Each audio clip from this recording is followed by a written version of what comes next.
right. So I prepared a lot of questions, and I had a lot of, and now I got even more questions after this interesting presentations. And Anette, you talked about overcapacity. In a trade network. You target overcapacity. Well, we have a lot of overcapacity in Motala, 25% youth unemployment. Okay. Yeah, so we have a lot of young people in need of work. Could your system provide incentives for the local businesses to employ more people? I don't know. Because you're not able to, well, you could pay bonuses and stuff in TradeQoin. That is possible, but if you employ people, you really need to pay them a minimum wage, and that you have to do that in the legal currency of your country. I think that's the way in the Netherlands and probably in Sweden as well. But maybe to get people going and to give them the experience, you could pay them in TradeQoin, and but you could only. I think you can only do that when you have an adult network. When there's there's a lot of things you can buy within a network. Then that might work. Yeah. Yeah. So how many members in the network are we talking about? Like 1,000? Yes, 1,000 will do. Yeah. 1,000 will do. Yeah. So we have a quite small municipality here. We have like 42,000 inhabitants. Maybe should we have our own network here in Motala, or should we have a regional one? I think a regional would be better. Yeah. Yeah, I think from the start. It depends. I know an example in Washington. They have a really small network. It has only 350 businesses, and they are really successful. And but it all has to do about offer and demand. If offer and demand are in line, and you are able to trade a lot of things and a lot of items and services within the network, yes, then you could do with a smaller network. That could really work. But then it's about not the quantity of the network; it's about the quality of the network, and you really need to investigate what people need or what businesses need. Interesting. We have this network of work integrated cooperatives in East Sweden. I don't know exactly how many they are, but a couple of dozen, and Kooptjänst, of course, which is quite large. Could we create a trading cooperative between these cooperatives? Once again, it's all about offer and demand. Yeah. If you should be able to earn within a network, and you should be able to spend. So if those two connect in that same sense, then it could work. Yeah. Yeah. If the cooperatives have to offer what all the businesses need or want. Right. Yeah. So you're looking for investors, right? Yes. Yeah. We build our network in the Netherlands with a European subsidy. So this at the start, the first year we were financed, and now we're trying to grow our network, and we're starting to make some turnover, so that's good. But we want to grow a bit faster, and we want to copy everything throughout the Netherlands and Europe. So that's why we're trying to find investors. Yeah. So what's in it for the investors? Well, you can make money out of a trade exchange. We have a social purpose, but we don't mind making a little bit of profit. So because if that is what triggers the investors, then they could make. Who are the owners today? Perhaps you showed it, but I didn't know. As of now, TradeQoin is the owner. So once. But who's the owner of the TradeQoin then? There's two directors that are the owners of TradeQoin. Oh, two persons. Yeah, 2 persons. And that's Coin. And that's Coin. That's Coin. Yeah. As you were talking about a cooperative, I thought that was a little bit thin cooperative. No. We plan to make it a cooperative once we have 300 businesses. Right. Okay. So then the owners of then the businesses will have a say in how it goes. Right. And yeah. So if we started when you have reached 300 members, and we started a TradeQoin exchange. Here, we would own it ourselves, and we would be a participant in the whole European network. Yes. And part owner of the whole. Yeah. 1, 2. Det var bättre. Okej. Jag som har gått sångkurser och allting, jag ska ju ha sånt här. Magstöd. All right, so what benefits could we see trading like this across Europe? I think mainly in hospitality, in tourism. Yeah, that's what we see happening between the different trade exchange networks in the world. So for hotels, for traveling, for restaurants, that really works intertrading between networks. Within the TradeQoin network, that would not be a problem because we have the same currency. If you want to trade, like say, with a trade exchange network in the United States, there's the universal currency. It's a universal currency that is used to intertrade between different kinds of trade exchange organizations. I know Dutch people really like fishing up here. Mm-hmm. Yeah. Because I skating. Skating. Yeah. Yeah. So Lelle, you are also interested in going abroad, right? Yes, perhaps talking about this, we're having a little bit affair with your little sister to you, Let's. For 10-15 years ago, it was established in Gothenburg and some places, and we tried to establish that on a village level only, with a local village shop and individuals around it. But it was too much work for a too small place, so it didn't work there. But I think there are exciting ideas about this. But if we are going to abroad, we are now in heavy discussions, and we have some people involved in discussion how, if we want to spread our model to all municipals in Östergötland first and to our neighbor counties. That is the first discussion. We are talking about how big can you be. The main problem is how big can you be with still having a living democracy in it. That is our soul.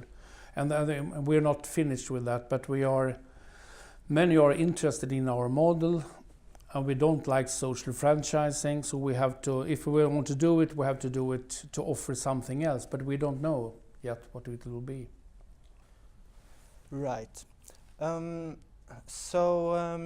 mean, as we said, social enterprises has had a hard time getting credits. But you still need a security for trade coins as well, right? Or how do you go about that? No, we don't ask for, you don't have, if you want a credit line, that's what you're asking. Yeah. We have, it's a part of good brokering. So we do a credit check. We do see if your business is a healthy business. So we look at your books. But then, so that's the first thing. But then the most important question is, will you be able to earn back your credit line? And that's, you have to know your market in order to give a good answer to that. And that's, what we're doing. So good brokering is really, really important. I think it was in a film that Richard showed us, that one of the bankers said, I used to know my customer. I would know that he was good for his money. And I think it's the same way, like that we are doing that right now. We listen to our customers, we listen to what they need, and so we can decide and together with them if they will be able to earn it back. And it's the same thing with spending. There have been businesses where I talked to that I said, I don't think it would be really wise of you to participate within a network because you are not able to spend. You might be able to earn, but if you have a legal department within your company, if you have your own computer guys, if you have you have your own building so you don't need to rent it, if you have your own printing department, then there's not a lot of other costs and salaries and the cost of your building that you have. So it's not, probably you will not be spending within a network, and then it's not a wise decision to participate. So that's what we look into, really getting to know our customers, knowing what they want, and do the credit check, and then. And that's why you need small local networks. Exactly. Yeah. Right. Okay. Lelle was talking about qualified jobs, even within the work integrated social cooperative movement, and we need more qualified jobs. Could this be a job for more high school people. We have a lot of academics and high school people long-term unemployed here. Could be. Yeah. Could be. Yeah. Could be. It's the way we are working now. We are really looking into our resources, and we call it a participation job. It's for people that have been unemployed for a longer time and have like a big distance to the market, and we give them the opportunity to get some experience and to work within our organization. Yeah, and, I had 2 really talented people, and it took us a lot of effort, to get them going and to get them on a certain level, but it's really rewarding to do that. So right, that's because you need training, right? This is a very special job. You don't go to the university to become a trade exchange broker. No, you really have to understand what goes around in businesses. You really need to understand what they need. I have a history within the temporary employment business, so in my former job. Many have that in Sweden as well, I can tell you. So, I used to, I know what businesses need. I know what it goes about. So that's important, yeah.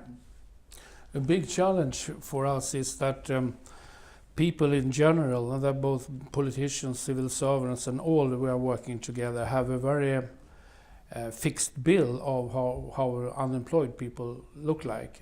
But there are many academics, especially with the immigrants, of course, but even Swedish academics who had made some bad choices at university, what program they are reading, or something has happened. So that's what I'm stressing with skillful jobs. It's not just cleaning gardens. We need this step-in jobs also, but we have to have the full scale of jobs. And the problem is because if we're going to work with people, the individual wants to do this, of course, but we have to have some civil servant, either in the municipal or unemployed agency, recommend them to take part in our program. Otherwise, it doesn't work. And that's an obstacle, because they don't think working cooperative for these people, shall they drive their own businesses, and they are selecting away people. I think that will be very, very nice to have in our organization. But some people really aren't up for the job to have their own company, right? They need some support, and that is what Kooptjänst is providing, and others. You can do what you're good at, and other people do what you don't. Right. It's about the same idea. So it's very inspiring, even if I don't think we are going into this because by economic reasons, because we do it better ourselves, I think. But we can get inspired by the idea, and it isn't either that or that one. Both these systems are very, very attractive, I think, in especially making the local market grow instead of joining some website or whatever. Do it locally. I think you can build something strong. We were talking about economic stability earlier today with Professor Werner, and there's another economist called Bernard Lietaer. You heard about him? Yeah? Yes, of course. And he discusses, he claims that a system like your system, and the VIR, especially in Switzerland, is a complementary way of getting economic stability. So if you have a deflationary crisis, the trade within a network like this will go up. And if you, under regular economical circumstances, it will help in a complementary way. It will have a bigger effect when there's an economic downturn, but it will certainly also help when you have like a flourishing economy, because that's what I said, if you have overcapacity, then you are able to make more profits and to do better. Right. So so this could be a way to guard us here in Sweden against the next financial crisis. Yes, then you should. You see lots of examples in, as I said, in Greece, Spain, Italy, Portugal. This is. I think the growing economy in France is just making companies that got in bankruptcy into cooperatives. That is a growth factor in France right now. It's a way of defending yourself. When you're against the wall, you work like this, of course, to survive. I think it's... There's a very good example in Sardinia, the Italian island. They build a network in a really fast way, the Sardex, and it's really successful. Yeah. So if somebody would like to start a trade exchange, TradeQoin or their own trade exchange, what do they have to do? They really, you know, how much money do they need? Yeah. Well, we say that you need about 150 to 200,000 euros to get through the first 2 years, and then you reach a break even, and you can earn it, and you earn it back. So you really need some startup money. So how much possibility of profit is there in the business? Well, it depends. I know Moderator is really huge. Yeah, Moderator is really huge, and is really, you know, it's all about profit. Yeah. It's not about it's about stimulating the local economy, but it is about profit. And I don't know if there's something wrong with that. I mean, if it has a good impact on the local economy, then you know, why not make a little bit of money out of that too? But in our situation, we are not in it for the big money. We want to make the money in order to grow the network further, and to make sure that there's good brokers, and there's you really need to make some money because you need good brokers and community management to do this successfully. Right. But you could do like the microfund here in Sweden is in need of money. Like the profits from a trade exchange network be used in order to fund a microfund like that, or some other source of social investment capital? You could. I think you could. We are planning, but that's something to be decided by the business owners that participate. What we want to do is we have a transaction fee of 5%. It's now in TradeQoin, but it could be in euros as well.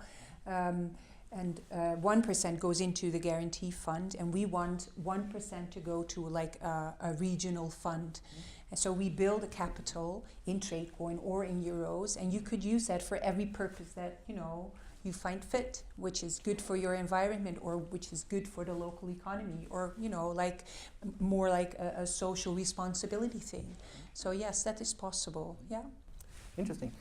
Any questions from the audience? Okay. Now I'm going to give you the mic this time. Yeah. Yes, I wonder, when you are discussing this with the unemployment and the problems to get jobs for people, have you ever thought about the situation that most businesses, they want to have a profit, and also for example in Sweden, the government is required that all the public agencies, they should during a time scale, they should have also average profit, and this means that somebody must have a loss, the ordinary people. Are you thinking about that?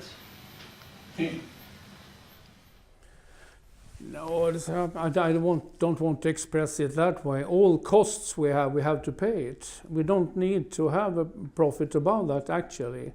The money, if we take in more money and then we have costs, then we can do something nice with the money, and then... Yes, of course. There's no... to own one part of the cooperative costs you 100 crowns, and you don't get any avkastning.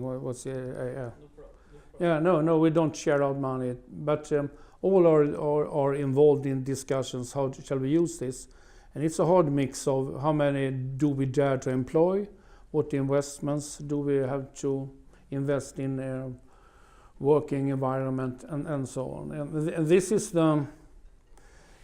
our alternate to greed. You don't get rich here, but you will have to be able to have some ideas. We are interviewing people when they're coming to us. What are you educated for? What have you been working for? But mostly, what are you dreaming of? Because if the idea you are coming with, if that's going to be real, someone else is not going to do it for you. You will have to do it in cooperation with some others. And then you have to have some really, really hard energy, like you're starting your own businesses. It's the same energy you need, But here we can make it happen, perhaps.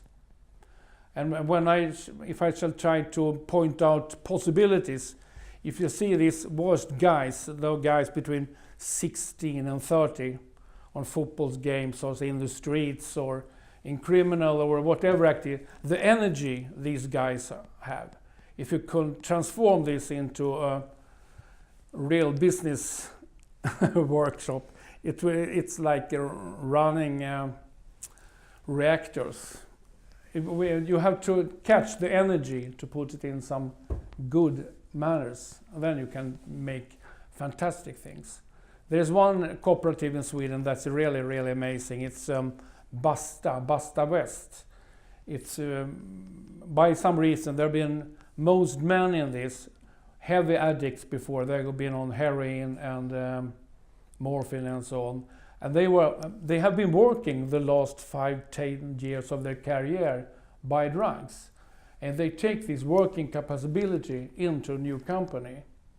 And they really work like hell in illegal, without drugs of course.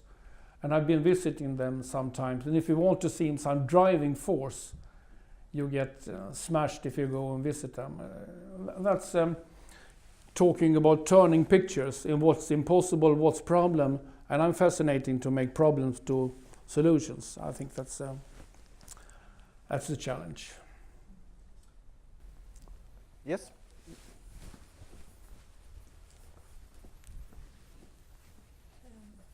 I'm a bit curious. In a closed trading community, how is the exchange value decided? Or is the market mechanism the competition between two enterprises having the same offer? That's why we chose the same value as the euro. So that's what we.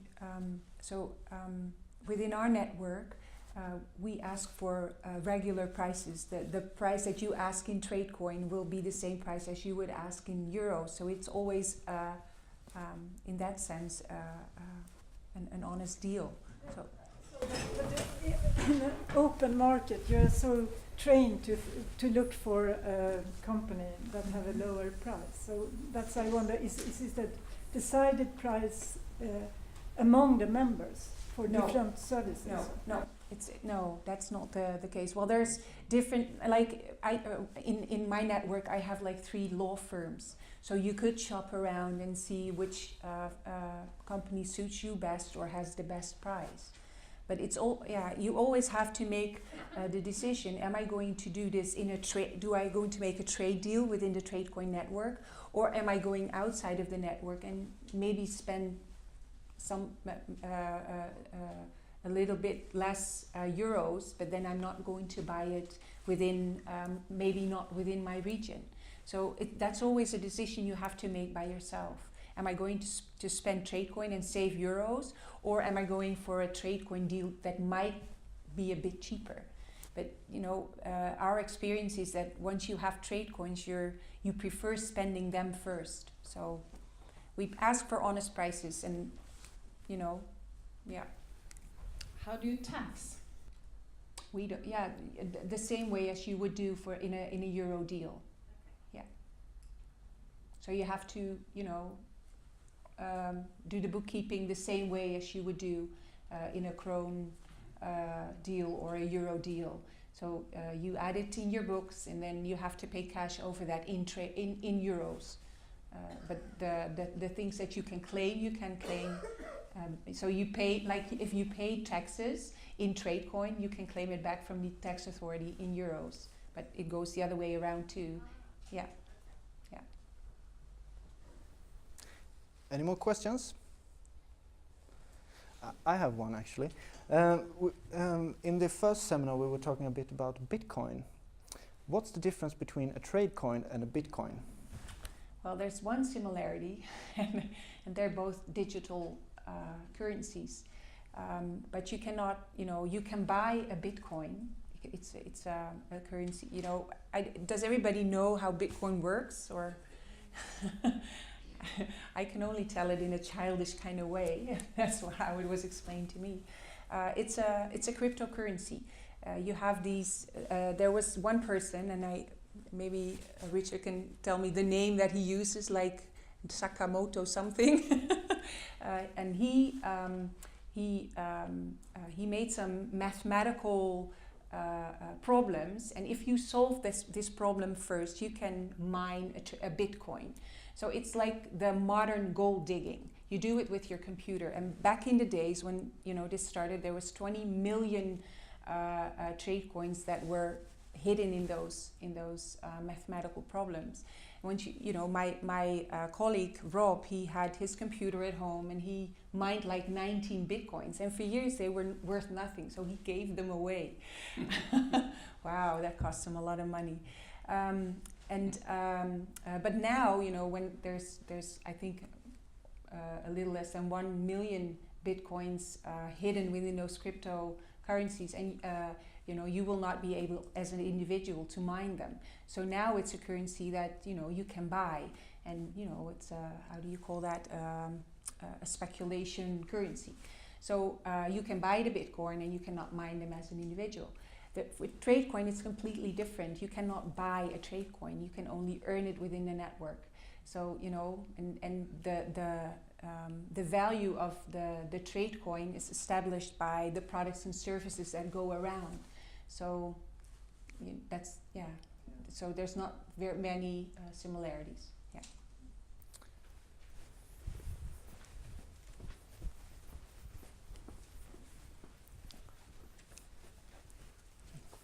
I was wondering about the beer currency in Switzerland. Is it more integrated into the consumer economy? Can you pay wages in beer, or do you know about that? Do you know that? I don't think so. I don't think so. No, me neither. No, I think it's purely business. What we want to do when we grow our network, and what we plan to do, and it's something that will happen over time, and we will see if we really get to that. We plan to open up our network for consumers, and for consumers to be able to buy a TradeQoin, and then that will grow the business of the participating businesses. And with the euros that we earn by selling those TradeQoins, we could provide like energy or electrical services or whatever. So we plan to do that because it could be a big advantage for the businesses. But we have to go a couple of years ahead, I think, to really know and find out if that is really possible. I heard that the VIR is also into banking nowadays, so it has both a cooperative locally bank. They have a bank, how do you call it, a bank license, and that's a big advantage because now when there's a bankruptcy, they have rights to within that bankruptcy. In our case, that's not the case. It's a risk you really have to cover. Yeah. Okay. Any more questions? I forgot one thing about our economy. We have been placed. We are a member of the JAK. This bank is free of interest, so we have also the possibility of giving the loan possibilities without giving out a loan. So I forgot that details. In the 1880s, Johnstown, Pennsylvania had a terrible flood, and the hero of that flood was somebody who owned a steel company. A few years later, they had a recession, and he had orders, but his people couldn't pay him on time, so he couldn't pay his workers. So he issued his own currency, but he was not allowed to pay them in his own currency. So he paid them at the payroll window, and his workers voluntarily went over to the next window and bought some of his currency at the next window. So it was technically they were paid in cash, but they gave the cash back and took the alternate currency. Okay, I'll think about that. All right. Any more questions? Local trust. Yeah. Probably some have heard of it. There used to be a rush of local currencies in England. They were retail currencies, local exchange trading schemes. I think the first one was called the Stroud. They all died in the end because of the tax. The Inland Revenue didn't like them because it wasn't properly integrated. But of course it also shows that the way the tax system operates is about the same as trying to lubricate a machine with sand. It's very, very destructive. I think we don't seem to be sufficiently aware of it, partly because it's a deduction that's hidden away in a paycheck somewhere, but it has a very real effect. What do you have a view on that? Is it for me, the question? Either. I don't know. Is there any way of working around that so that it was actually more attractive to go around the tax authority in some kind of legal way, that they give a bit of a concession to stop the damage that they themselves are doing? Wow, I could not answer your question, sorry. I've read the web page from the tax authorities in Sweden about border exchanges, and I know for a fact that the answer is no.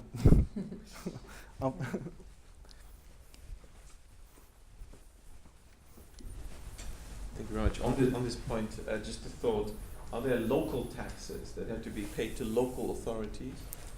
And that's perhaps where there potentially could be some leeway if the local authorities don't have to transfer this to the central government. Then the local authorities could potentially, some lawyer would have to check this,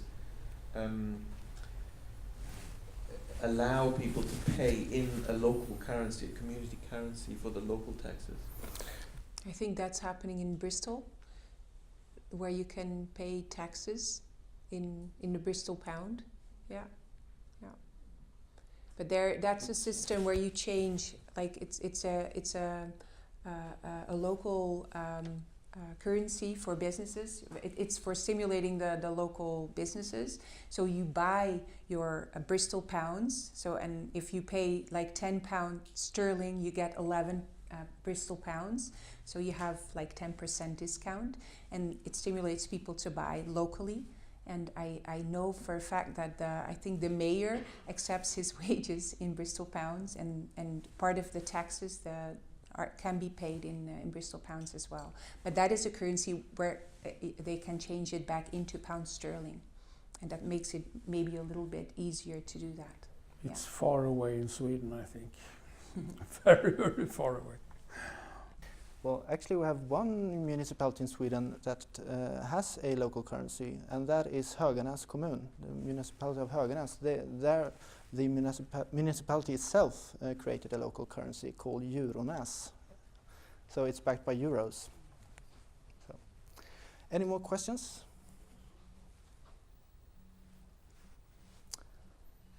Make a reminder of signing up for Mingle. Yes.